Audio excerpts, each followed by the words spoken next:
Olá, sejam todos muito bem-vindos. Tem início agora mais um programa Abra Talks, programa uma iniciativa da Abra Filtros e também das revistas Meio Filtrante, Revista TAI, que conta com o patrocínio do Grupo Supply Service e a divulgação da TV Filtros. Você que nos assiste através do YouTube na TV Filtros, seja muito bem-vindo. Se inscreva no nosso canal, ative o sininho para ser sempre lembrado quando um conteúdo novo for publicado. Você que nos escuta no Spotify, também seja muito bem-vindo. Prazer compartilhar de mais conhecimento com vocês. O programa de hoje é o 6º episódio, como eu disse.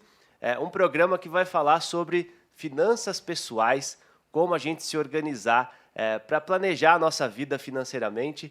E hoje a gente recebe um grande especialista, ele que é um amigo de longa data já da Abra Filtros. Já estivemos juntos em praticamente 3 momentos da associação, 3 eventos bem legais, interessantes, que renderam, entendeu? Muita coisa boa e um prazer, viu, Peterson, ter você aqui com a gente. Muito obrigado, Adriano, pelo convite. Espero aí, disseminar um pouquinho do que eu conheço a respeito do mercado e dicas, para todos aí começarem a se organizar melhor e prosperar financeiramente. Muito bom. Como o programa não é ao vivo, o que eu fiz essa semana?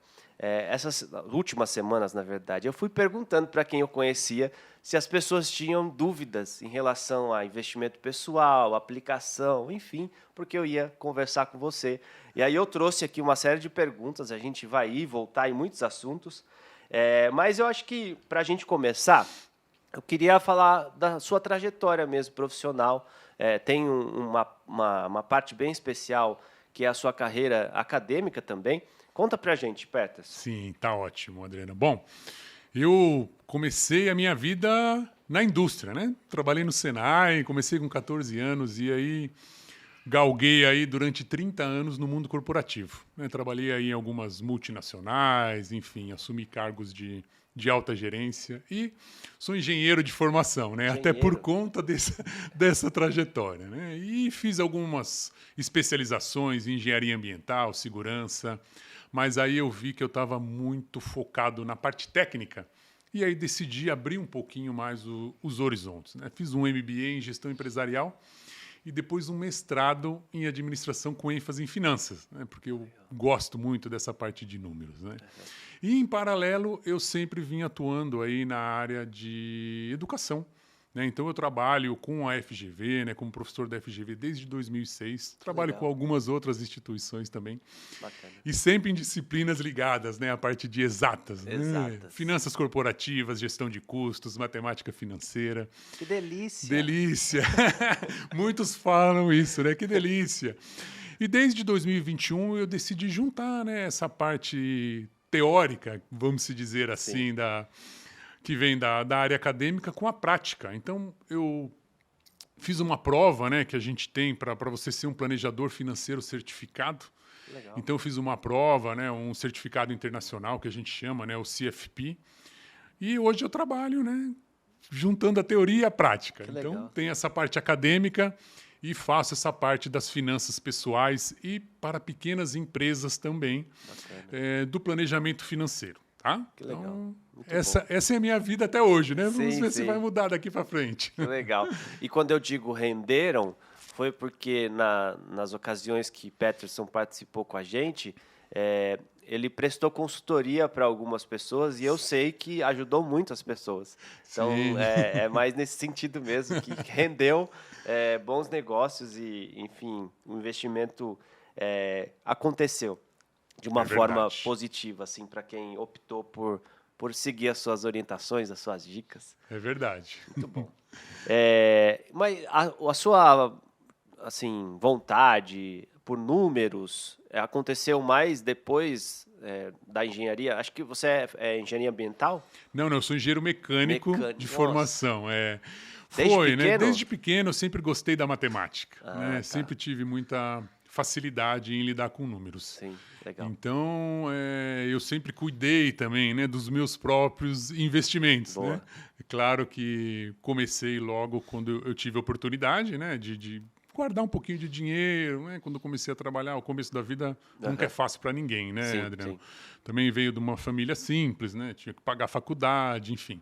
Legal. Então, sempre gostei, né, dessa área de números e de finanças, né? Sim, Sempre sim. fui fazendo os meus próprios acompanhamentos, as minhas anotações. Legal. E aí, né, fui desenvolvendo e seguindo, né? Seguindo, Você vai seguindo. aprimorando, né? E hoje em dia também com a tecnologia ajuda bastante, né? A Ajuda, né? gente a fazer esses tipos de controle e planejamento. Muitas ferramentas, né? Muitas ferramentas.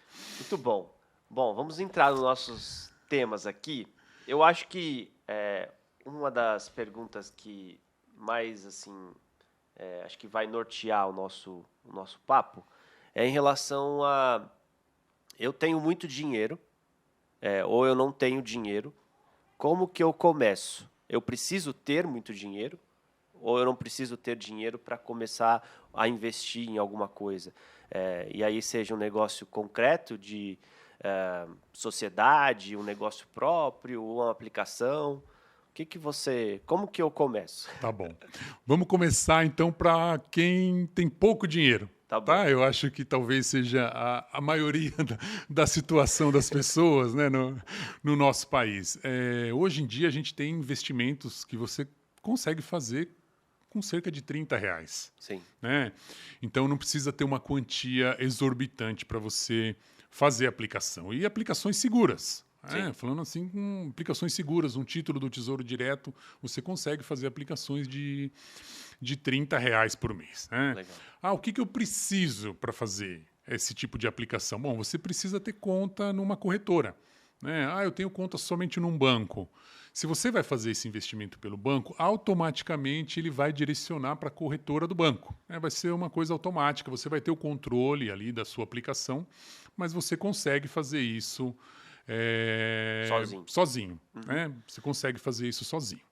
Então, R$ 30 hoje, R$ 40 você já consegue aplicar. Isso eu estou falando em renda fixa. Eu quero aplicar em renda variável. Renda variável nós temos ações que custam R$ 2, R$ 3. Então também é possível você fazer esse tipo de aplicação em renda variável. Claro, depende muito do seu perfil, né? Precisa fazer uma análise do seu perfil de investidor para ver se vale a pena ou não você aplicar em renda variável. Agora, para quem já tem bastante dinheiro, né? Que tem uma quantia suficiente, poxa, o que vale a pena?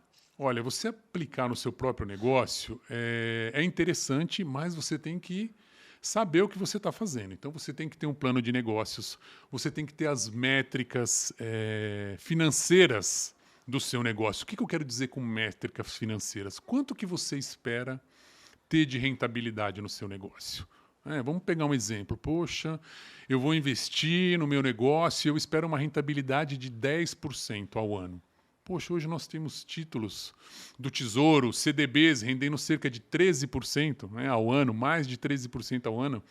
Então, será que vale a pena você investir no seu próprio negócio para ganhar 10%, sendo que você pode deixar o dinheiro numa aplicação mais segura, rendendo mais, né? Fora que o seu próprio negócio, vocês têm os riscos, né, de dar certo ou não. Sim. Então, o que eu vejo, né, muitos pequenos empresários, né, que tomam essa decisão, mas que não fazem as contas. Né? Você abrir o seu negócio, você precisa de capital de giro. Exato. Você precisa de dinheiro. Então, você abre o seu negócio e 90% das pessoas que vão até lá te pagam com cartão de crédito. Aí você vai receber daqui 30 dias, 35 dias. Aí você precisa de dinheiro para comprar mercadoria. Aí o que você faz? Você vai lá e faz antecipação. Né? E aí você paga a taxa para fazer antecipação. Então, tem que tomar muito cuidado. Uma conta que não fecha. Né? Uma conta que não fecha. Né? Então, tem que planejar, né? Principalmente se você vai abrir o seu próprio negócio. Tem que pensar muito bem, fazer um plano de negócios, colocar na ponta do lápis, né, que a gente fala aí, e ver se vale a pena. Sociedade... outro tipo de onde investir. Você, por exemplo, em estrutura da empresa. O meu dinheiro sobrou. Tá. Se sobrou, eu faço o que com ele? Eu aplico ou invisto em estrutura ou eu guardo ele aqui comigo? Isso, né? Muito boa pergunta. Então, a empresa também precisa ter o capital de reserva que a gente fala, né? Uma reserva de emergência. Para quê?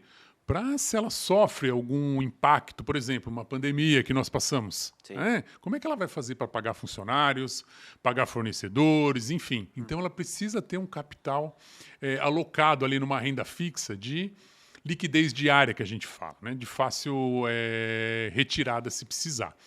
Tendo esse capital alocado, adequado para o tamanho da empresa, o que se deve levar em consideração? Tá bom, eu fazendo esse tipo de investimento, qual que é o retorno que eu vou ter? Né? Sim. Então, a gente calcula, né, na matemática a TIR, né, a taxa interna de retorno.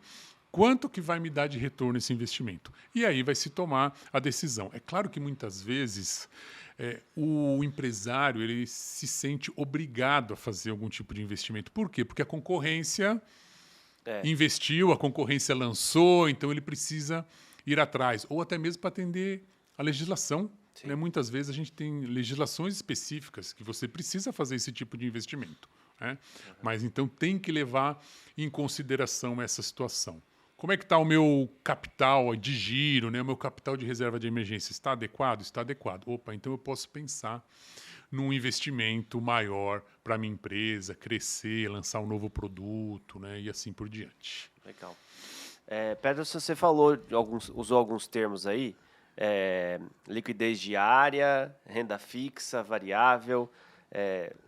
Eu sou leigo, vou tentar entender. A liquidez diária é o que você aplicou, você pode tirar a hora que você quiser. Isso mesmo. A renda fixa é o que vai render por mês aquilo para sempre. Isso, a renda fixa que a gente chama é que você tem ali duas situações que eu vou dar um exemplo, né? Um pré-fixado e um pós-fixado. O que seria um pré-fixado? Um título pré-fixado, tanto público quanto privado, é que ele te paga uma taxa acordada com você quando você compra esse título. Então, por exemplo, 10% ao ano. Eu fiz um investimento num CDB, que é um certificado de depósito bancário. Então, eu comprei um CDB de um banco e está lá, 10% ao ano. Se o prazo de vencimento é 5 anos, ao longo desses 5 anos eu vou receber 10% de rentabilidade. Sim, tá? Lembrando que aí é juros sobre juros. Né? Coloquei R$1.000, vou ter 110 no final de um ano. No próximo ano, esses 10% vai render sobre os 110. Tá? Então, é juros compostos. Uhum. Então, esse é o que a gente chama de renda fixa. E tem o pós-fixado, que eu tenho um indexador. Normalmente, né, o mais utilizado hoje em dia é o IPCA. Então, o rendimento ele vai me pagar uma taxa fixa, por exemplo, 5% ao ano, mais o IPCA. Tá? Então, ele vai me pagar a variação do IPCA ao longo do prazo, né, do vencimento. Tá? Então, isso a gente pode resumir para a renda fixa. Quando falamos de renda variável, são aplicações, por exemplo, que eu não tenho a certeza, né, de quanto que eu vou ganhar no futuro, ou até mesmo perder. É por isso que se chama renda variável. Então, a gente se encaixa nesses tipos de aplicação. Ações de empresas, por quê? Porque eu posso comprar a ação de uma empresa hoje que ela está valendo R$10 e amanhã veio alguma notícia ou ela soltou o balanço, teve um lucro acima do que o mercado está esperando, ela está valendo 15. E aí eu posso vender essa ação amanhã, olha, eu ganhei 50%. Sim. E o contrário também pode acontecer, né? Eu comprei por 10, veio uma notícia não muito agradável do mercado e essa ação caiu para 5 e se eu realizar, né, que é o jargão que usamos no mercado, se eu vender, eu vou perder 50%, tá? Então nós temos as ações, temos fundo de ações que também se encaixa aí na renda variável, ETFs, né, que são aí títulos, né, que a gente fala, fundos de índice, né, é o Extended Trend Funds, né, então são títulos indexados a índices que também sofrem variações diárias. Temos fundos imobiliários, que é você comprar cotas, né, de empreendimentos imobiliários que também são renda variável. Então, alguns exemplos, né. Na renda fixa temos o Tesouro Direto, que está se tornando cada vez mais conhecido no nosso país. CDBs de grandes bancos, né. Letras de créditos imobiliários, chamado LCI, letra de crédito do agronegócio, né, o LCA, caderneta de poupança, né, que é muito famosa. Então, a caderneta de poupança se encaixa nessa renda fixa. Você trouxe aí, então, era uma pergunta que eu já ia fazer. as possibilidades de aplicação para o investimento do dinheiro, assim. Por exemplo, Tesouro Direto, existem mais tipos de aplicações? Elas são de curto prazo, longo prazo?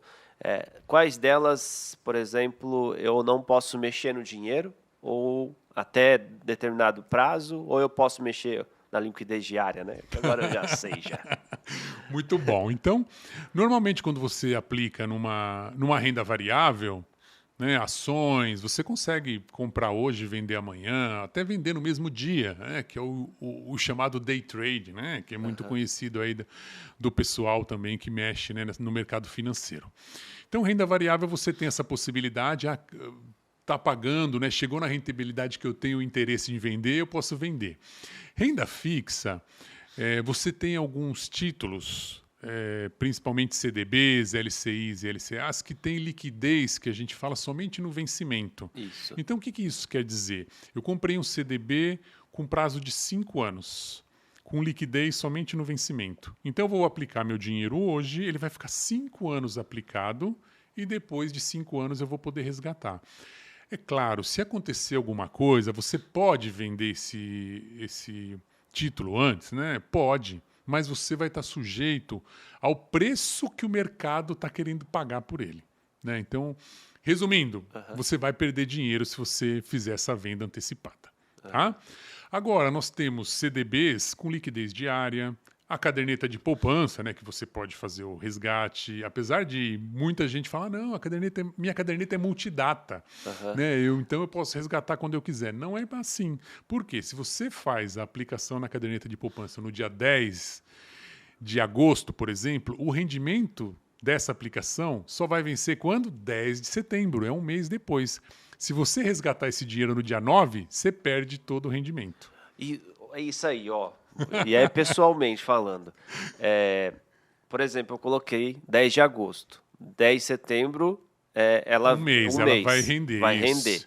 Se eu coloco mais R$1 no dia 11, eu vou ter que esperar que vai render em cima do R$1. Só no dia 11 do próximo mês.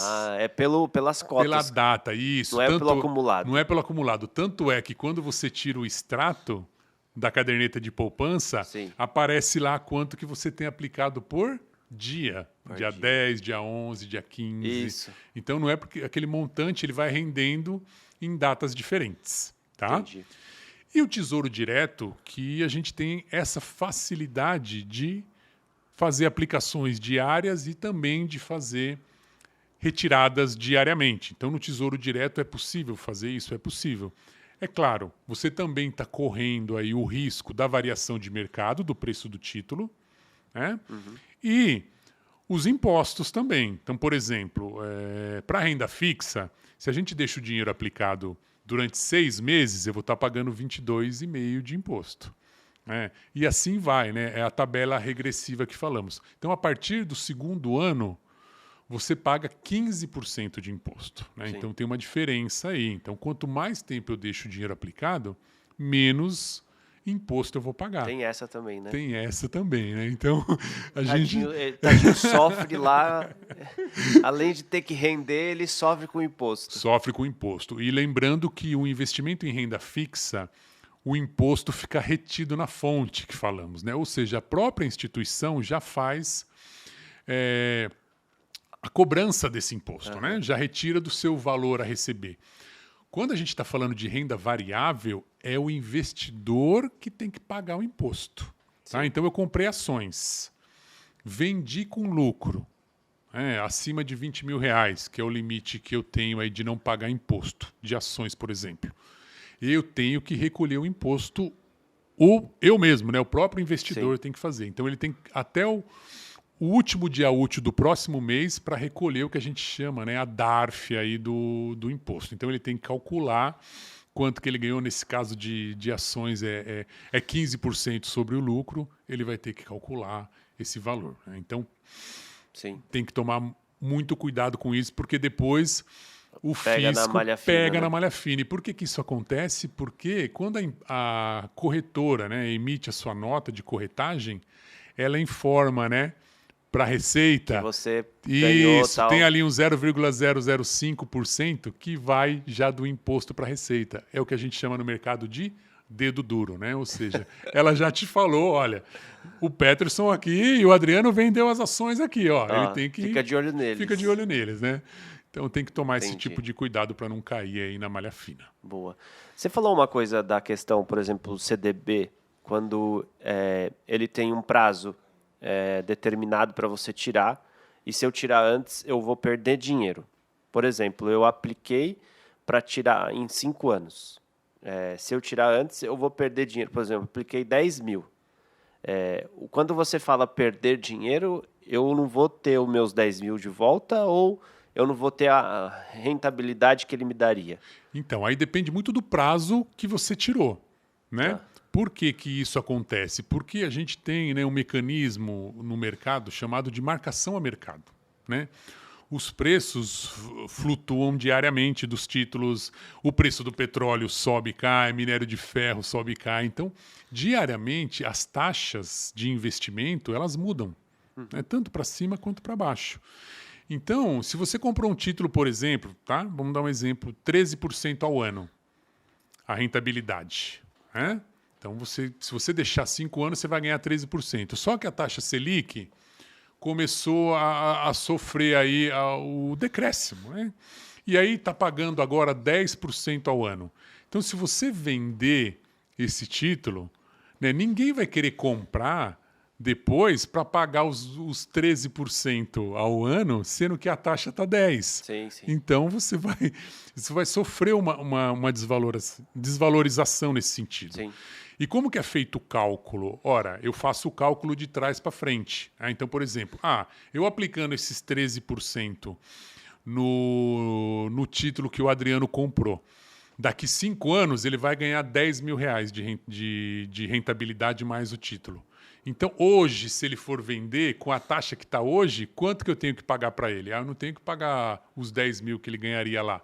Eu tenho que pagar, sei lá, 5 mil, 7 mil. Né? Então, eu posso ter esse problema. Então, se eu estou muito próximo da aplicação que eu fiz, talvez o mercado vai querer me pagar menos do que eu apliquei. Tá? É difícil acontecer isso, mas pode se acontecer sim. Tá? E com o Tesouro Direto, isso também é muito comum. Muitas vezes as pessoas investem no Tesouro e falam, eu estou perdendo, está menos do que eu apliquei. Mas por quê? Porque a gente sofre essa variação no mercado, né, das taxas e do preço do título. Então, se eu comprei um título hoje por R$1.000 e a taxa está 10%, para eu ter 10 mil lá no futuro, se a taxa sobe, o que vai acontecer com o preço do título? Cai. Né, para a matemática bater lá no final. Exato. Então, se eu vender quando o preço do título caiu, eu vou perder dinheiro. Mas o contrário, isso que é o fascinante da matemática, né, e do mercado financeiro. Porque o contrário também é possível. Se eu compro um título com a taxa de 10 e paguei R$1.000, e agora a taxa começa a cair, o que vai acontecer com o preço do meu título? Vai subir. Então, eu posso vender esse título antecipadamente, que se eu deixasse o dinheiro até o final, eu iria ganhar somente 10% ao ano, mas se eu vender antecipadamente, eu ganhei 15%, 16%.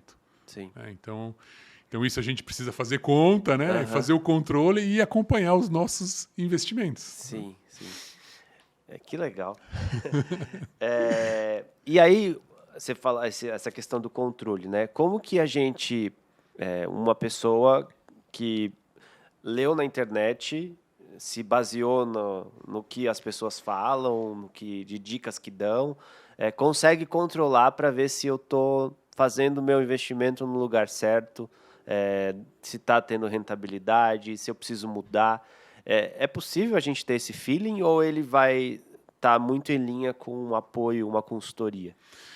Então, é possível, para quem tem tempo e para quem gosta, é possível fazer esse tipo de controle, né? Não vou negar que não dá para fazer. Hoje a gente tem muitas ferramentas que auxiliam o investidor. Então, os próprios bancos, as próprias corretoras disponibilizam gráficos de rentabilidade, né, de como está indo o seu investimento, né, o quanto você aplicou, o quanto que você teria hoje. Mas o que é importante a gente falar aqui? A pessoa, o investidor, ele tem que saber qual é o perfil dele de investidor. qual é a etapa da vida dele, quais são os planos futuros. Né? Então, nós temos 3 perfis de investidor, né? O conservador, o moderado e o agressivo. Então, se você é uma pessoa conservadora, você tem um perfil de investidor conservador, você não vai aplicar em renda variável. Né? Você vai manter o seu capital em renda fixa. Né? Você vai diversificar o seu capital dentro da renda fixa. Então, se você é uma pessoa moderada, você vai talvez começar a colocar um pezinho ali na renda variável, num fundo multimercado, num fundo de ações. Então, você pode fazer isso. Olha, eu sou uma pessoa agressiva nos meus investimentos. Né? Então, você vai para a renda variável e vai para criptomoedas, né? Enfim, você vai mais para esse lado. Mas é sempre bom a gente ter uma quantia do nosso dinheiro em renda fixa. Então, isso é muito importante. Então, eu vejo também muitas dicas, né? Olha, faz isso, faz aquilo, mas a pessoa tem que saber, primeiro, quando que eu vou utilizar esse dinheiro? Para que eu vou utilizar esse dinheiro? Então, nisso, uma consultoria financeira te ajuda. Porque você fala, olha, eu vou usar esse dinheiro daqui 5 anos. Opa, então vamos buscar um investimento com uma maior rentabilidade. Né? Você vai talvez sofrer um pouco a oscilação do mercado, mas eu consigo buscar isso. Olha, dá até para buscar um fundo de ação, um multimercado. Olha, eu vou usar esse dinheiro daqui 6 meses. Então, não dá para correr um risco de você fazer uma aplicação em renda variável. Então, obrigatoriamente, você tem que estar na renda fixa nesse sentido.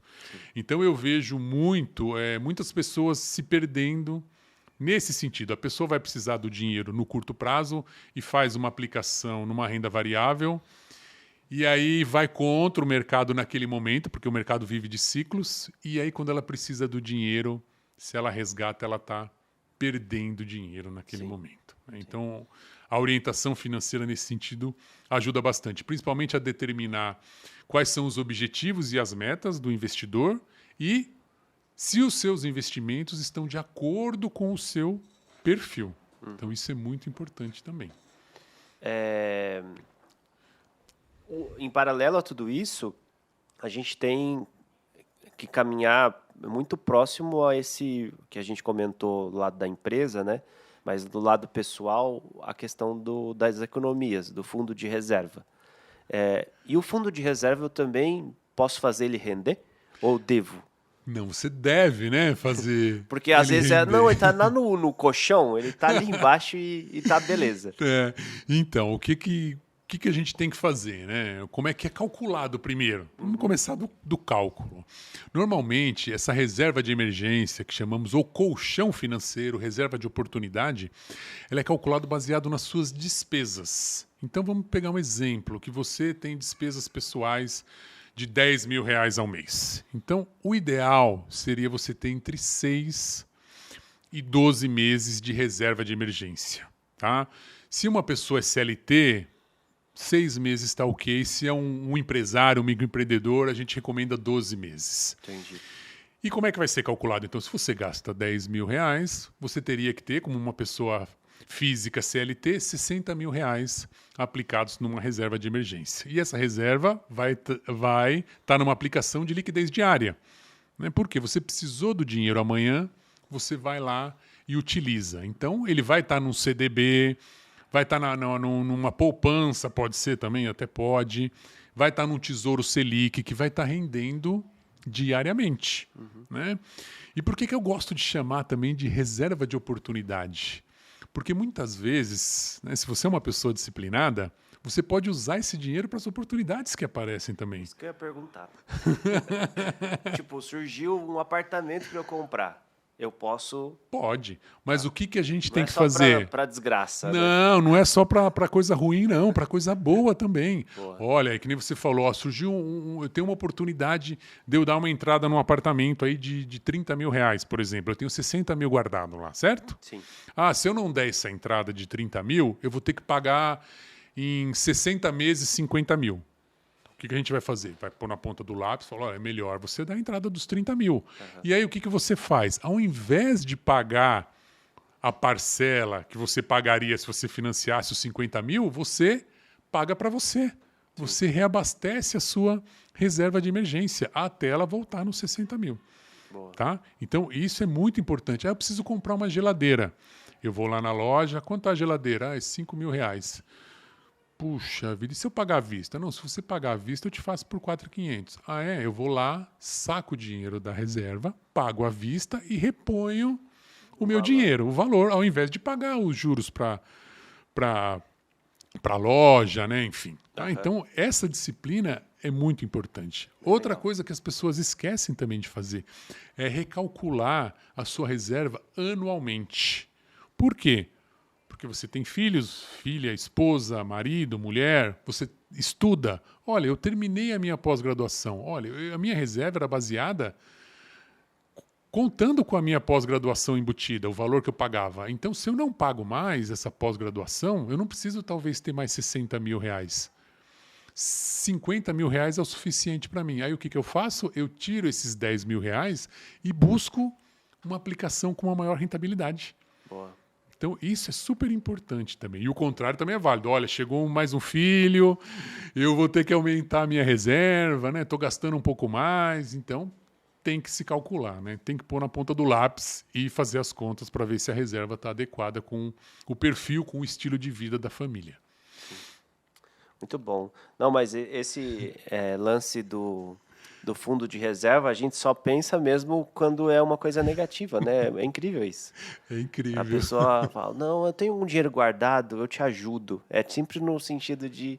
Isso, do lado negativo, mas a gente não pode pensar assim. A gente tem que pensar nesse que a gente fala de oportunidades. Né? E essas oportunidades pode ser, nós falamos, dar entrada num imóvel, comprar alguma coisa que eu estou precisando, trocar de carro, né, ao invés de eu financiar, mas tem que ter a disciplina de repor depois a reserva. De atualizar, né? De atualizar, porque a gente fala, né, da reserva como se fosse um plano de saúde.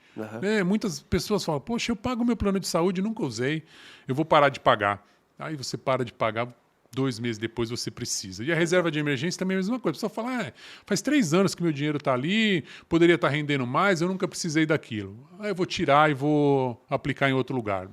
2 meses depois perde o emprego, né, ou acontece alguma coisa. Sim. Então são necessidades que temos que ter, né? Enfim, tem que ter. Sim. Não dá para ficar sem. Bom, muito bom. Vamos lá, deixa eu ver o que eu tenho mais aqui. Erros. A gente falou dessa questão da percepção negativa sobre um ponto, mas o que você vê mais comum acontecendo das pessoas não errando de propósito, né? Mas na hora de investir ou de tratar o dinheiro, se organizar para isso? Tá. Bom, vou começar pela parte do investimento, né? Eu vejo muitas pessoas pegando dicas, né? Como falamos, hoje em dia é muito fomentado, né? Essa parte de investimentos, a gente vê muita gente falando na internet, enfim. Não estou aqui questionando se estão falando o que está certo ou o que está errado, né? Mas Sim. É aquilo, a pessoa tem que saber se aquilo é adequado para ela. Então, o primeiro erro que eu vejo é nisso. Olha, 5 ações que vão estourar em 2023. A pessoa vai lá e compra aquelas 5 ações. Não, talvez não seja. A gente não tem certeza de nada no mercado financeiro. Né? Não tenho essa certeza se amanhã vai subir 10 ou vai cair 20. Nós não temos. Né? Então, tá bom. Comprou com base no quê? Então, é isso que tem que tomar esse cuidado. Olha, o meu vizinho falou que a Magazine Luiza vai subir 30% esse ano. Então, de onde que veio, né, essa informação? Então, esses cuidados tem que tomar na hora de fazer os investimentos. Eu dei um exemplo de ações, mas para todos. Sim. Porque aquele investimento pode não ser adequado para você. Mesma régua, né? Mesma régua. Na parte do controle, o que nós vemos muito também, né? Hoje é muito fácil você tomar crédito, né? Você entra no seu aplicativo, tem ali o banco, olha, pega 5 mil, pega 2 mil, tal, consignado, o cartão de crédito, né? A gente não vê o dinheiro saindo. Então você vai e passa tudo no cartão. Hoje nem passa mais, né? Você aproxima o celular ou aproxima o relógio. Ou faz um Pix. Ou faz o Pix. Meu Deus do céu. Só que esse dinheiro, essa conta vem. Sim. Né? Então, essa facilidade que nós temos hoje é muito propensa as pessoas gastarem mais É de do que propósito? ganha. Eu sei que é tecnologia, mas acho que tem um lance aí de facilidade, comodidade para acabar com nós, né? Tem um pouco, né? Mas isso faz parte das finanças comportamentais, né? Que Sim. falamos dos vieses comportamentais das pessoas, né? Eu tenho certeza que nós e muitos dos que estão nos assistindo aqui já se pegaram nesse sentido e falam, poxa vida, por que eu comprei essa calça, né? Por que eu comprei esse tênis? Eu não estava precisando. Né? Ou no supermercado, você vai e fala, mas por que eu comprei, né, esse produto ou aquele produto eu não estava precisando nesse momento? Sim. Então, é muito pela facilidade, a exposição que a gente tem hoje. Então, essa falta de controle, ela faz com que a pessoa entra, né, num ciclo virtuoso, Sim. que muitas vezes chamamos a corrida dos ratos. Né? Por quê? Porque a pessoa trabalha para ganhar dinheiro e esse dinheiro ela paga a conta, ela fica sem dinheiro, e o que ela faz? Tem que trabalhar mais. Ela fica no... Sabe aquele ratinho correndo atrás do queijo? Rabo, É o ciclo dos ratos que a gente fala. Então, com a educação financeira, o que a gente aprende que tem que fazer? Primeiro eu faço um controle de quanto eu recebo, né, quanto eu ganho. Depois eu vou ver o quanto que eu posso investir, né, desse que eu ganho. E aí o que sobrar vai para o gasto.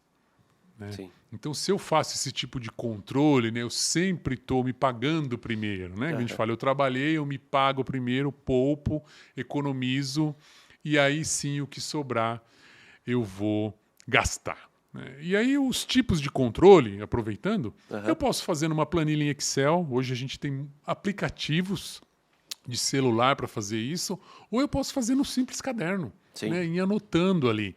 Mas o que a gente vê, né, é trabalhoso, né? As pessoas comentam que é trabalhoso, que dá trabalho fazer, né, e anotar. Mas a gente vê muitas pessoas que quando anota, né, que faz parte do meu trabalho, a pessoa fala assim, nossa, mas eu gasto tudo isso com streamings? E aí você vai ver, a pessoa tem Netflix, Prime Video, HBO Max, Globoplay, fala, o seu dia tem 50 horas para você assistir tudo isso? A pessoa nem assiste. Sim. Né? E eu dei um exemplo aí dos streams, mas tem outras coisas, né, também. Então tem que tomar um pouco de cuidado. Por quê? É muita facilidade hoje para você contratar esse tipo de serviço, né? Você contrata pelo celular. Eu quero assistir, vai, e depois esquece, né? Enfim, então... O controle é essencial nesse sentido. E esse controle, e aí, voltando um passo atrás, essa divisão de renda, o que você considera, assim, e até pelo perfil, não só de quem te procura, mas que você acha o ideal, a questão de lazer, entretenimento, saúde, tipo, despesas... de comida, alimentação, né? Esses são os pontos mais comuns. E como que você acha que vê de forma positiva organizar nessa planilha desta forma?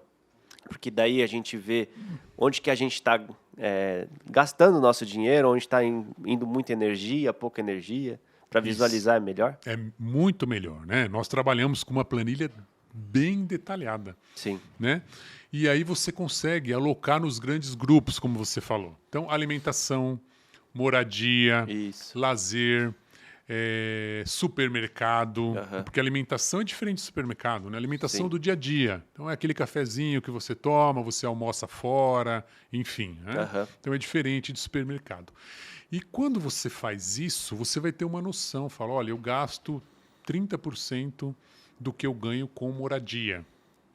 São os gastos essenciais. Ali, como você vai conseguir mudar? Não, eu pago hoje um condomínio que está muito alto para o meu padrão, eu vou mudar para outro apartamento. Ok, dá para você trabalhar. Sim. Então, aí você tem a alimentação, que é isso do dia a dia, que é uma coisa que também muitas vezes foge um pouco, né? Você abusa, tem dia que come um pouquinho mais, um pouquinho menos fora, enfim.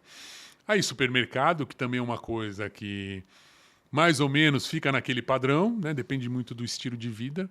Então, você fazendo essa divisão, você consegue saber, né, detalhadamente aonde você está gastando mais, é onde você consegue cortar, né, economizar. Energia, luz. Isso, energia, luz, Água. então, água. Então, falamos, né, nós vivemos para ser felizes, né? Temos que viver. Então não dá também para ficar só guardando dinheiro.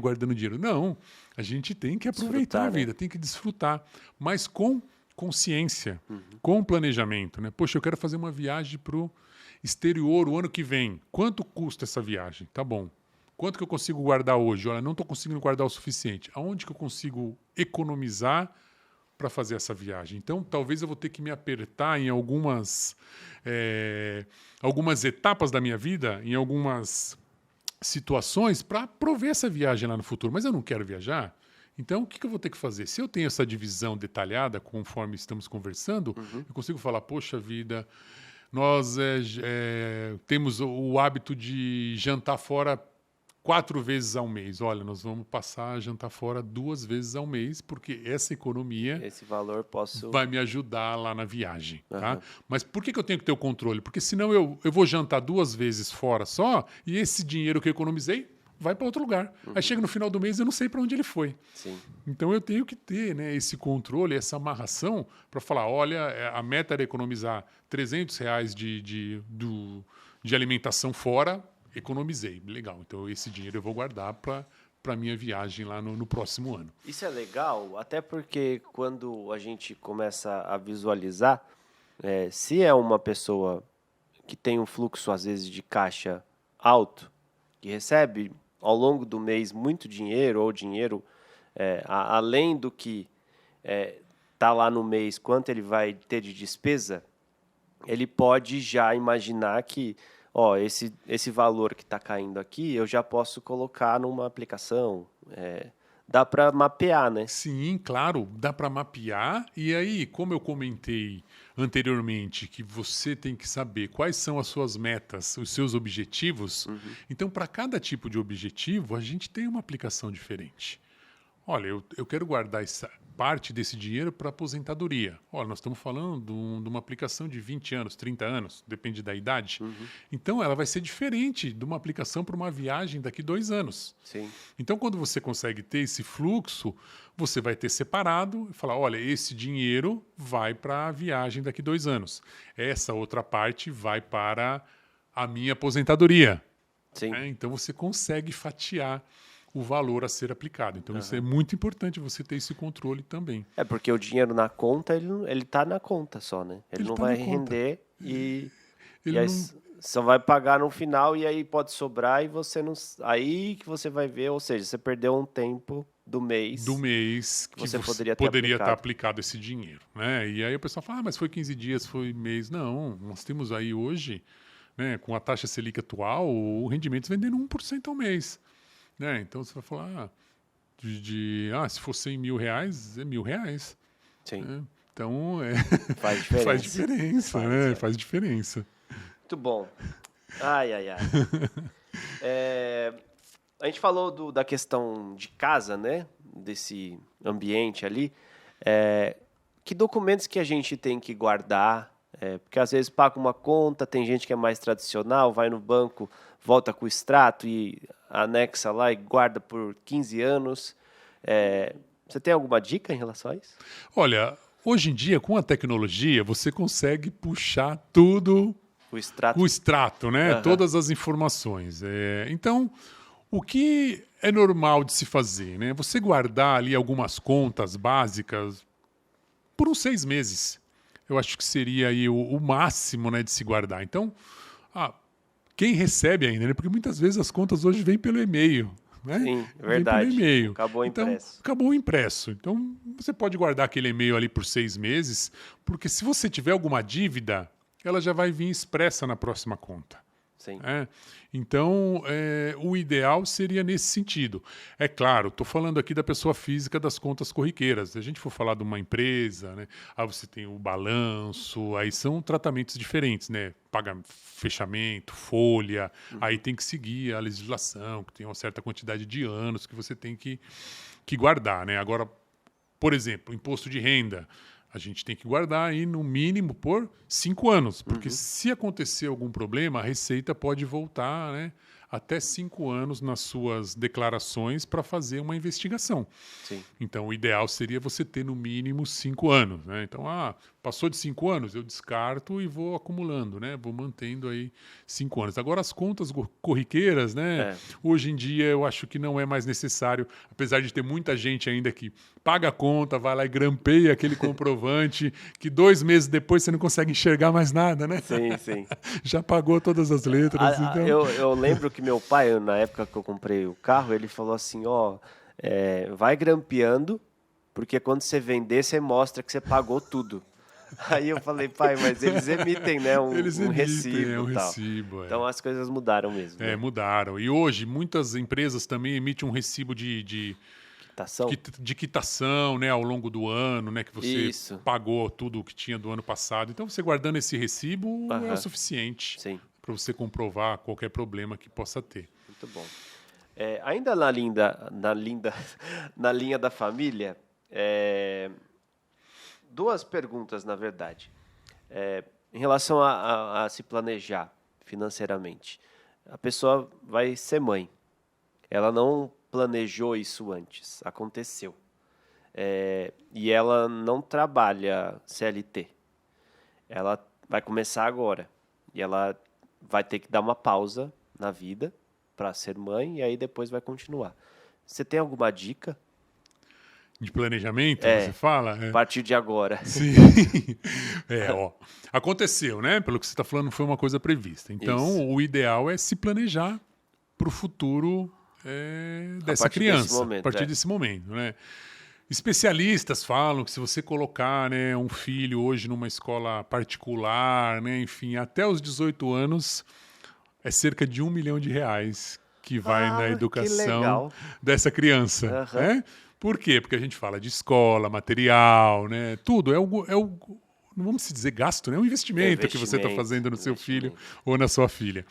Então, o ideal seria se planejar. Tá bom, eu tenho condições de colocar essa criança numa escola particular? Sim. Quanto custa essa escola particular? Quanto que eu vou pagar por ano? Né? Porque não é só a mensalidade. Tem materiais, né, de escola, tem uniforme, tem os passeios que a criança vai, tem que colocar tudo isso. As festinhas que começam, né? Os presentes. Então, tem que colocar tudo isso na conta, né? Fazer esse tipo de planejamento. Olha, móveis. Então, também é uma situação que, hoje em dia, você tem que se planejar, pensar bem, tá bom, como que vai ser o quarto dessa criança, né? O que eu espero? Vai dormir aonde, né? Tem um quarto separado, a estrutura. Então, é importante também você se planejar nesse sentido. Muitas vezes, compensa você comprar móveis modulares, né? Que chamamos, que você vai montando de acordo com a necessidade, porque... Quando é um bebê, você tem um berço ali, tem um trocador. Poxa, começou a andar, vai ter uma caminha, não precisa mais do berço. Então, ameniza, né? O impacto da mudança. O impacto. Então, tem que se planejar nesse sentido também. E o ideal também é pensar lá no futuro, né? Se tem essa possibilidade de pensar lá no futuro, o que eu quero dizer com isso? Tá bom, além desses investimentos que eu vou fazer agora... O que eu quero para essa criança lá no futuro, né? Pensar numa faculdade, alguma coisa nesse sentido. Porque hoje em dia é muito comum os filhos estudarem ainda e estar morando nas casas dos pais. Né? Antigamente, nessa idade de 18, 19 anos, as pessoas já trabalhavam e já tinham condições de pagar o seu próprio estudo. Hoje mudou, né? Os filhos ficam na casa dos pais, faz a graduação, pós-graduação. Tá fácil, né? Se deixar, vai ficar lá, né? Então, tá bom. O que eu pensar nesse sentido, né? Quero pensar um pouquinho também na educação dele lá na frente. Sim. Então, tem que pensar nisso também. E você tem alguma recomendação em relação a esse tipo de investimento? E até quando que eu posso começar a investir? Né? Com qual idade, né? Legal. Então, hoje, né, eu vou até contar uma novidade aqui. O governo, né, através do Tesouro Direto, lançou um título chamado Educa Mais. Legal. Então, qual é a finalidade desse título? Justamente você prever uma renda para essa criança, né, para o adolescente, quando ele entrar na faculdade. Então, como que vai funcionar esse título? Você vai fazendo aplicações mensais, semanais, qual for de acordo com a sua disponibilidade. E como eu comentei aí, R$30, R$40 você já consegue investir. Legal.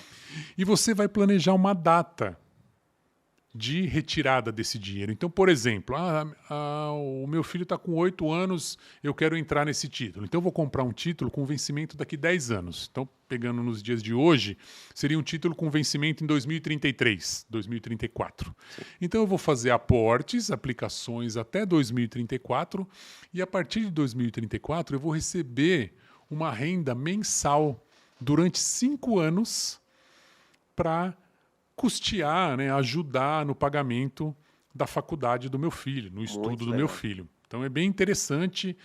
Eu posso fazer simulações de, olha, a faculdade vai custar R$5.000. Quanto que eu preciso aplicar mensalmente? Quanto que eu preciso ter de dinheiro guardado?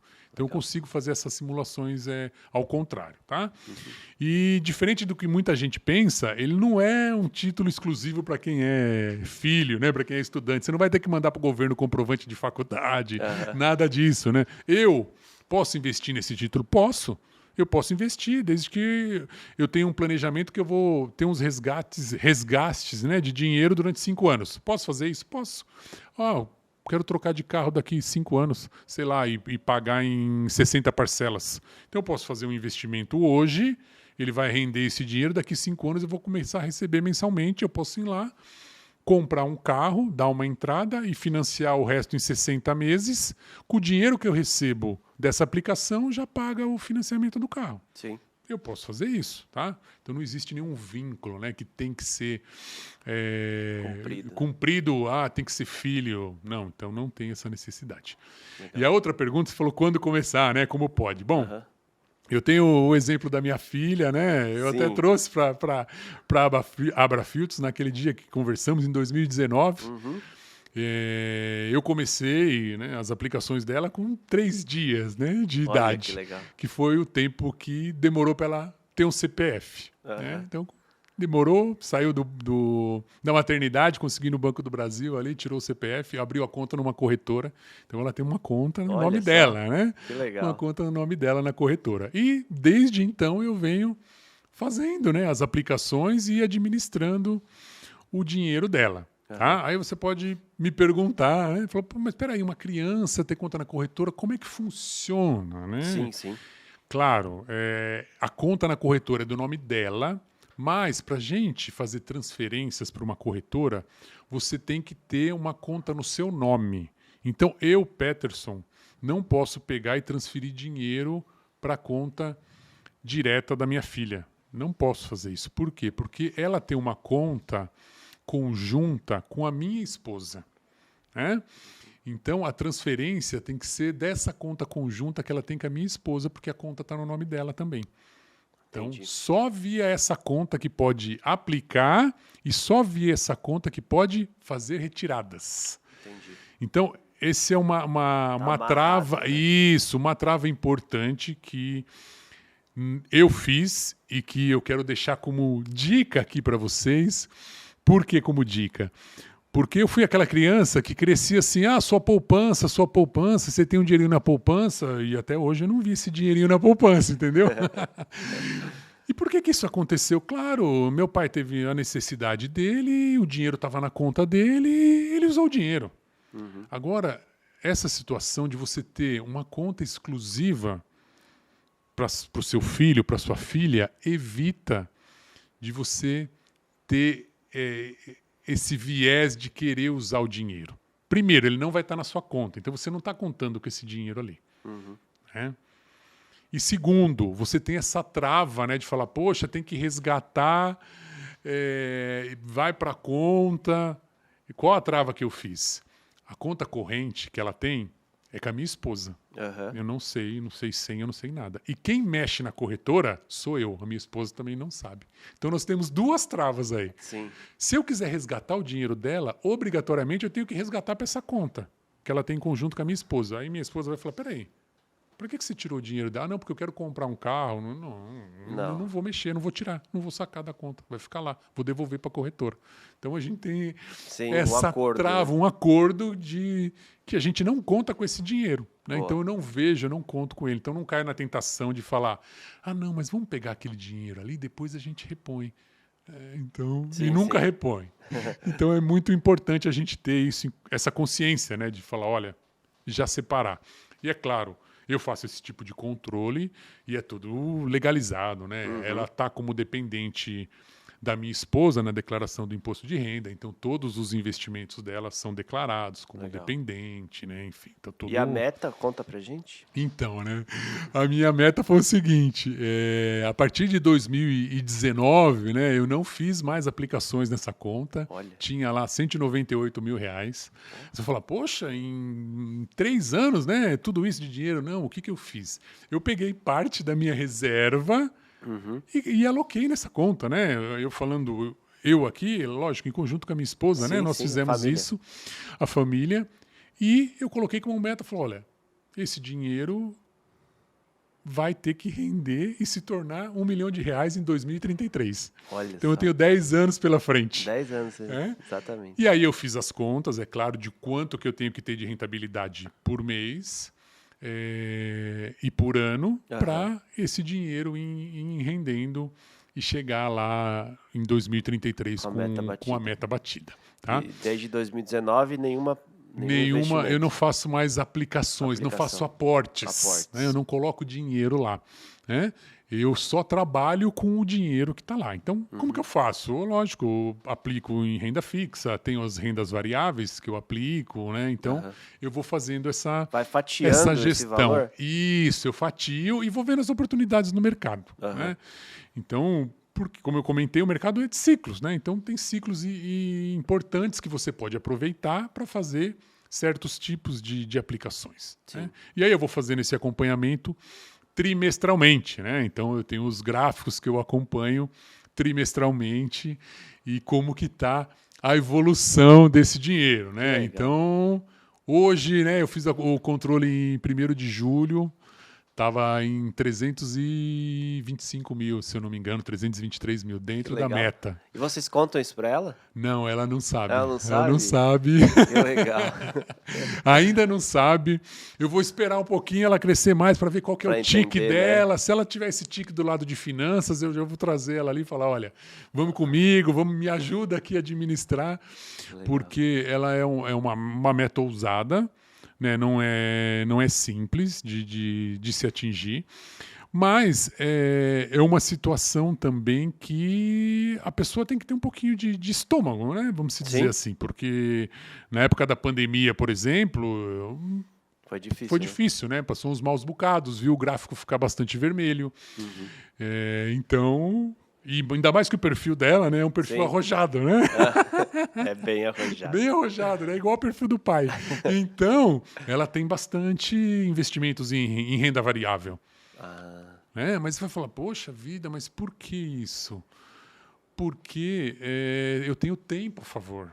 Sim. Eu tenho tempo, eu tenho 10 anos pela frente, né? E aí eu optei por fazer aplicações em empresas que são boas pagadoras de dividendos. Né? Então, só para você ter uma ideia, esse ano, só de fluxos de dividendo, foram cerca de R$10 mil. Né? Que são o quê? Reinvestidos. Sim. São reinvestidos. A minha previsão é em 2033, esse fluxo está em cerca de R$50 mil. Né? Legal. Então, é uma previsão que eu estou fazendo, né? As contas que eu fiz deve estar em torno de R$50 mil. Né? E o importante, né? Como eu falei do Educa Mais, que se eu pegar esse dinheiro hoje e aplicar num título do Educa Mais, né? Para 2033, eu já fiz as contas, é claro, né? Porque eu tenho que ver o custo de oportunidade, se vale a pena manter ou não. Eu vou conseguir um rendimento mensal, né, fluxo mensal, durante 5 anos de R$10 mil. Olha só. Tá? Então, quer dizer, daria para fazer uma bela de uma faculdade, né? Uma medicina da vida, alguma coisa nesse sentido, que teria esse fluxo de R$10 mil. Mas A meta não é essa, né? Sim, sim. A meta é ela ter R$1 milhão, até porque eu não sei o que vai acontecer daqui 10 anos, né? Se vai querer morar fora, se vai morar na Lua, vai para Marte, vai ter carro voador. A gente não sabe, né? Não dá.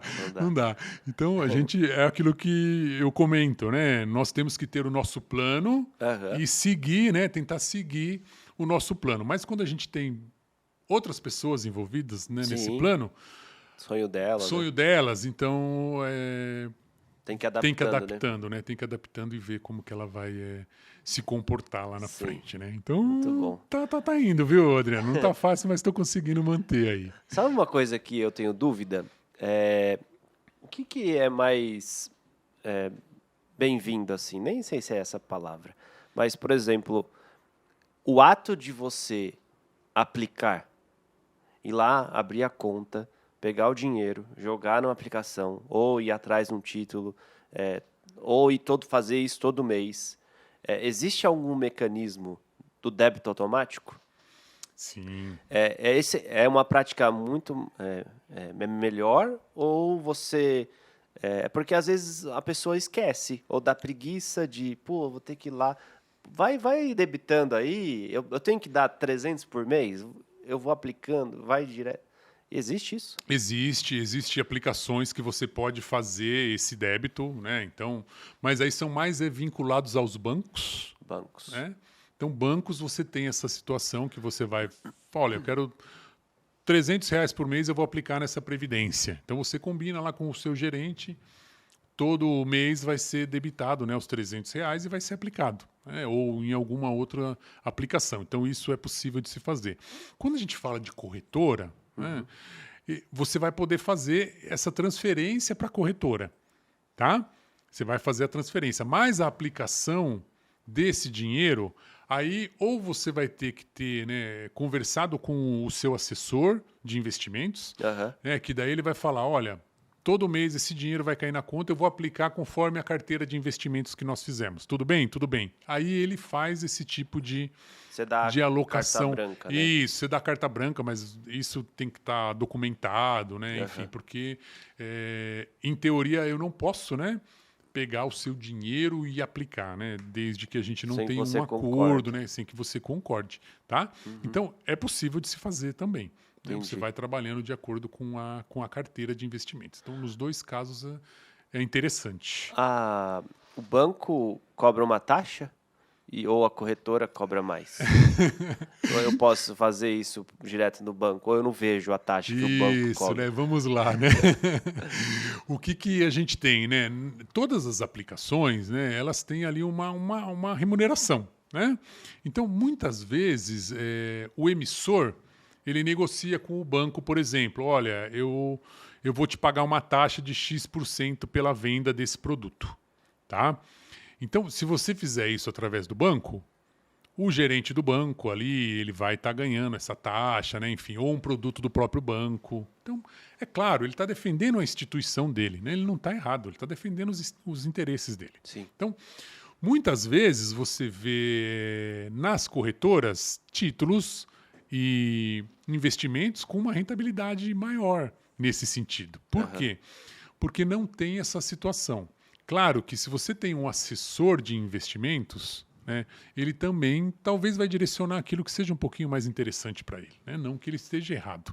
Mas tem muitas situações hoje, por exemplo, de carteira administrada que nós trabalhamos, que o investidor... ele vai sim pagar uma taxa pela administração, mas ele vai receber cashback de produtos financeiros. Legal. Que muitas vezes esse cashback paga a taxa de administração que ele tem que pagar pela administração da carteira. Sim. Né? Recupera, né? Recupera. Então tem essa situação. Tá? Então é muito importante você saber qual é a taxa de administração daquele produto que você está investindo, né? O quanto, muitas vezes, o assessor de investimento ele até vai ser aberto com você e falar, olha, desse investimento eu ganho tanto. Porque ele é remunerado por isso. Né? Vai ter essa informação.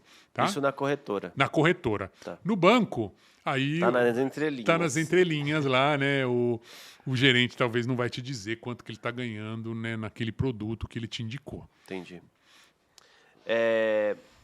Sobre orçamento doméstico, o que você recomenda em relação à questão da divisão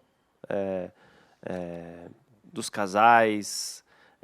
Como que a gente se organiza melhor? O que você normalmente orienta, aconselha, para que seja um movimento saudável? Saudável, Isso. porque quando envolve dinheiro, Envolve né? dinheiro, exatamente. Então, aí, Adriano, depende muito do casal, né? Eu já vi as duas situações mais comuns. Quais são? Cada um tem o seu dinheiro, né? E aí pode-se fazer um proporcional. Então, vou dar aqui exemplos, tá? Olha, eu ganho 10, você ganha 5. Então, eu arco mais com essas despesas e você arca com essas aqui, fazendo uma proporção. Olha, então dos 10 que eu ganho, 30% está indo para despesa e dos 5 que você ganha, 30% está indo para despesas. Então, ou seja, está justo. Sim. Né? Então, existe esse tipo de separação. E a outra situação tem uma conta conjunta, né? Independente se o salário dos dois, né, ou a prolabore cai nessa conta, não, todo mundo transfere para essa conta e vai saindo de lá. Tá? Então aí a divisão não vai ser mais, né? Eu pago 30% do que eu ganho e você paga 30%. Não, eu ganho 10, você ganha 5, deu 15. Esse 15 vai pagar as contas. Sim. Tá? Então isso depende muito do casal e da situação deles. O que eu vejo que pessoas mais jovens normalmente preferem ter as contas separadas. Até por conta hoje da facilidade de você transferir dinheiro de uma conta para outra. Antigamente era DOC que você pagava, TED. Hoje você faz Pix, né? Então tem essa facilidade. Sim. Então preferem, né, fazer separado. E também é importante a parte do investimento nesse sentido. Por quê? Porque você pode ser uma pessoa que tem um perfil arrojado para investimento, né? E a sua esposa, o seu companheiro, tem um perfil conservador. Sim. Então, na hora de investir também, aí nesse caso, eu aconselho a ter contas diferentes. Tá. Por quê? Porque você vai aplicar o seu dinheiro numa coisa mais arriscada e a outra pessoa numa coisa mais conservadora. Se tá tudo junto, vai ter que escolher. Né? E aí começa aquilo lá. Tá vendo? Se você tivesse comprado aquela ação que eu falei, que o meu assessor sugeriu, o meu vizinho, a gente tinha ganhado 30%. Você quis deixar aí nesse CDB, tá rendendo 1%. E o contrário também, né? Ah, você viu? Você foi comprar a ação que o Joãozinho falou para nós, está perdendo 30%. Então, se está separado, você que vai ter essa dor, né? Sim. Sozinho ali. Né? Entendi. Então, e isso falar, mas não tem problema depois, né? Se acontecer alguma coisa. Não, aí depende muito do tipo de relação e o regime adotado no casamento, né? Ou na relação estável. Porque hoje você também pode fazer isso na relação estável, adotar o regime, né? Mais comum que a gente tem é o parcial de bens, né? Isso. Então, se casou, que está construindo junto, ali se acontecer alguma coisa com um ou com o outro, independente se estiver junto ou separado, vai ser partilhado adequadamente. Isso. Em relação aos bancos digitais, se você quiser entrar até na questão das criptomoedas, do que tem de novidade, enfim. Mas por que é tão mais fácil lidar com bancos mais novos, tipo Inter, Nubank, do que com Santander e tal? Eu tô falando dos nomes, tá? Mas é mais porque eles são mais tradicionais. Eles trouxeram uma facilidade, né, no processo. Sim. Qual foi a grande mudança? Bom, a grande mudança foi que, se a gente pegar o foco dos bancos digitais, eles vieram para a nova geração, que é rapidez. Conectada, né? A nova geração é conectada. É rapidez, é você transferir um dinheiro pelo celular, é você fazer esse tipo de... Ter mais autonomia, né? Tá? Mas também tem o outro lado, né? Eu quero falar com o gerente do Banco Inter ou com o gerente de um C6 Bank. É mais difícil, né? É mais difícil, tá? E os bancos tradicionais ainda tem muita gente da antiga leva, né? Vamos dizer assim, que gosta de ir na agência. Então você tem, né? Como você citou os nomes, eles têm ali o Personalité no Itaú, tem o Prime no Bradesco, o Van Gogh no Santander, né? Então a gente tem esse tratamento de você ir lá tomar um cafezinho, né? Enfim. Sim. Nos bancos digitais você não tem isso. Então as estruturas são diferentes, mas não impediu dos bancos tradicionais também irem para o lado digital, né? Eles também têm essa comodidade hoje para quem quer, de você fazer ainda todas as coisas. Mas ainda tem um gerente por trás, né, da conta, né? Às Enfim. vezes sem a taxa de anuidade, sem a taxa de serviço. Isso, Então tem uma conta ali mais básica que você tem essas possibilidades, né, de não ter essas cobranças de Nos taxas. tradicionais, Nos né? tradicionais. Mas no digital não tem, né? No digital, não. No digital já é sem, né? Sim. Então, a maioria dos bancos digitais já são sem taxa. Eles falam, poxa, como eles conseguem? Não, é só a gente dar um pouquinho, analisar a estrutura, né? Ver quantas agências, né, os bancos têm, toda essa estrutura de gerente, caixa, né, para ficar controlando. Então, os outros não têm isso, né? Então, eu acredito que nós vamos viver, né, um meio termo daqui para frente. Né? Nós vamos precisar dos bancos ainda tradicionais, claro, principalmente no crédito, né? Na parte de créditos, os bancos tradicionais são muito fortes ainda, né? São muito resilientes nesse sentido. E ainda tem um pouco da desconfiança dos bancos digitais, né? Fala, peraí, não tem gerente, como é que eu faço? E ainda conta aquele lance que tinha até no talão de cheque, né? Cliente desde... Isso conta? Sim, a reputação, né? A reputação que você tem, que isso entra no cadastro positivo, né? Então, eles estão querendo, né, fomentar esse tipo de situação para facilitar até uma tomada de crédito. Hoje, como que funciona, por exemplo, em outros países? Vou pegar um exemplo dos Estados Unidos, né? Você tem essa nota, né, de avaliação ali de crédito. Então, quando você vai financiar um automóvel, financiar um imóvel, você tem taxas mais baixas. No Brasil, né? Isso não existe. No Brasil ainda não. Ainda Eu não, acredito que estão querendo, né, com essa parte do cadastro positivo, melhorar, chegar nessa situação, porque hoje, né, resumidamente, os bons pagadores pagam o preço pelos maus pagadores, né? Você fala assim, poxa, por que eu tenho essa taxa no financiamento? Porque ali está embutido a inadimplência, né, de quem não paga. Então nós estamos pagando, né, pelos maus pagadores, né, vamos se dizer assim. E não estou criticando também, pelo amor de Deus, as coisas acontecem. Né, mas a gente tem esse valor ali da inadimplência alto. Né? Então, eu acho que quando tiver um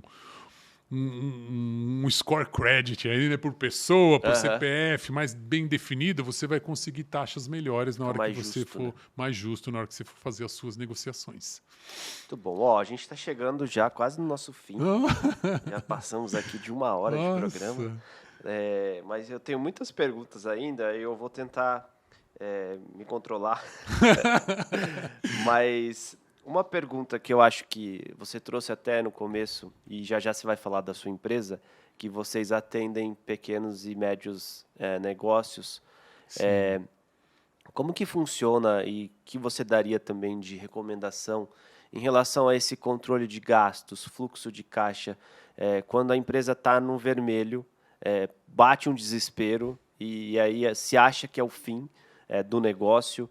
O que vocês procuram trabalhar na questão da empresa, recomendar, orientar? Tá. O que é muito importante numa situação como essa, né? Tem que tentar manter a calma, né? Pôr os pés no chão e analisar as situações. Né? Tentar entender por que chegamos nessa situação. É o preço do produto, né? Vamos falar aqui se for uma empresa de transformação, de revenda, né? O preço. Né? Então, a gente começa nesse sentido, né? Muitas vezes a empresa está vendendo o produto e não está conseguindo cobrir os custos com aquela venda, ou seja, né, a margem de contribuição que ela tem naquela venda não dá para pagar os custos fixos que ela tem. Né? Então, precisa reposicionar o preço desse produto. Como é que é a concorrência? Né? Então, tem que fazer esse tipo de análise. A parte de preço está correta, tá bom.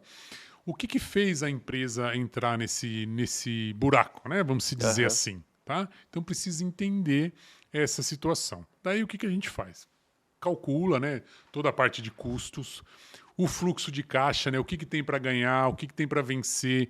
E muitas vezes, Adriano, nós temos que tomar uma decisão que o cliente, às vezes, fica de cabelo em pé, né? Não no meu caso, né?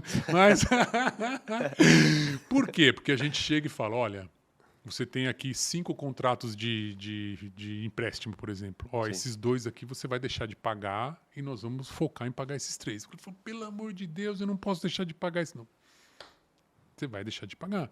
Por quê? Porque talvez a taxa seja menos Agressiva, né? agressiva, o prazo, o valor. Vamos pagar esse primeiro e você vai pagar esse depois. Né? Então, é preciso fazer esse tipo de análise. E também tentar entender um pouco, falar, tá bom, quanto que você precisa para sair do sufoco, né? Pôr o pescoço para fora da água e começar a respirar. Ah, eu precisava de um certo valor. Então, vamos conversar com as instituições, ver o que dá para fazer, se dá para renegociar essa dívida, se dá para pegar um pouco mais, né? Concentrar numa única dívida. Então, esse tipo de análise também é feito. Né? Então, tem que levantar. Assim como pessoa física, a gente levanta custos, investimentos que a pessoa tem, se tem bens que podem ser vendidos. Né? Muitas vezes a empresa tem um carro lá que está parado. Ah, esse carro você usa para quê? Ah, não, só uso uma vez por semana para ir para lá e para cá. Poxa, vamos vender esse automóvel? Se precisar, você vai de Uber, contrata uma transportadora, enfim. Né? Então, Sim. faz esse tipo de análise. Não, legal. E fala da sua empresa, então. Ah, muito bom, né? Hoje eu trabalho, né? Então, além das aulas, eu trabalho num escritório chamado Splendis, né? De planejamento financeiro e assessoria pessoal e empresarial. Então, nós temos ali um grupo de planejadores financeiros certificados, né, CFP, então somos todos certificados. E também temos assessoria nessa parte de investimento. Então, temos uma pessoa que também faz carteira de investimento. Né? E como que funciona, né, o planejamento financeiro pessoal? Então, a gente pega desde a parte de orçamentos da pessoa e vai até o planejamento sucessório. Que legal. Né? Então, a gente pega a parte de orçamentos, aí entra na parte de investimentos e fala, poxa, mas por que precisa começar do orçamento? Olha, porque se você não tiver dinheiro, você não consegue investir, né? Então, pega a parte de investimentos, tributação, será que a pessoa está fazendo imposto de renda adequado ou não? Será que ela tem um plano de previdência? Que nem eu pego muitos clientes que têm um PGBL, né, que é um plano de previdência, que não está contribuindo com o limite máximo de 12%. Se ela contribui com esse limite, ela consegue abater o imposto de renda, né, que a gente chama de diferimento fiscal. Então, você paga menos imposto. Né? Então, olha, está pagando o imposto correto? Como é que está? Né?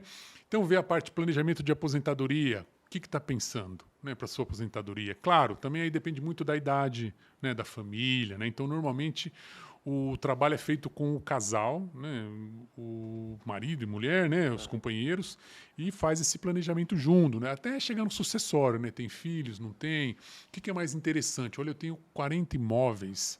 Poxa, será que não é interessante fazer uma holding, né, para esses imóveis? Né? Será que não? Ah, olha, eu estou com interesse em investir no exterior. Tá bom, o que você quer? Qual é o seu objetivo? Então, a gente trabalha tudo isso bem humanizado, né? A gente sai bastante dos números. Por quê? Porque atrás dos números sempre tem uma pessoa, né? Tem uma família, tem um filho, tem pai, mãe. Então, a gente trabalha bastante essa parte dos sonhos, né? Humanizado. Humanizado, né? E aí a gente vai fazendo esse planejamento. Né? Normalmente, né, o plano padrão que nós temos, ele dura cerca de 1 ano, né? E a gente tem reuniões mensais com essas famílias, né? E acompanhamento da evolução. Né? Olha, falamos que ia reduzir a conta de telefone, ia mudar para pré-pagos, tá bom, você fez. Né? Então, a gente vai traçando ações ao longo do tempo. Legal. Além disso, também trabalhamos com a parte de treinamento. Né? Então, empresas que necessitam de treinamento, de palestras sobre planejamento financeiro, ou uma palestra específica sobre previdência, né? Para explicar para as pessoas quais são... os meus funcionários não estão aderindo ao plano de previdência da empresa. O que a gente pode fazer? Poxa, vamos mostrar quais são os benefícios, né, de aderir a um plano de previdência. Legal. Então, a gente trabalha também com essa parte de palestras, né, de treinamento, construção de e-books, né, caso seja necessário. Olha, dá para construir um material para a gente, para educação financeira. Né? Então, a gente faz todo esse tipo de trabalho. É bem, bem interessante e bem desafiador, mas quando você consegue, né, completar esse trabalho, é realizador demais, né? Você vê Sim. o sonho das famílias, né? Das pessoas se concretizando.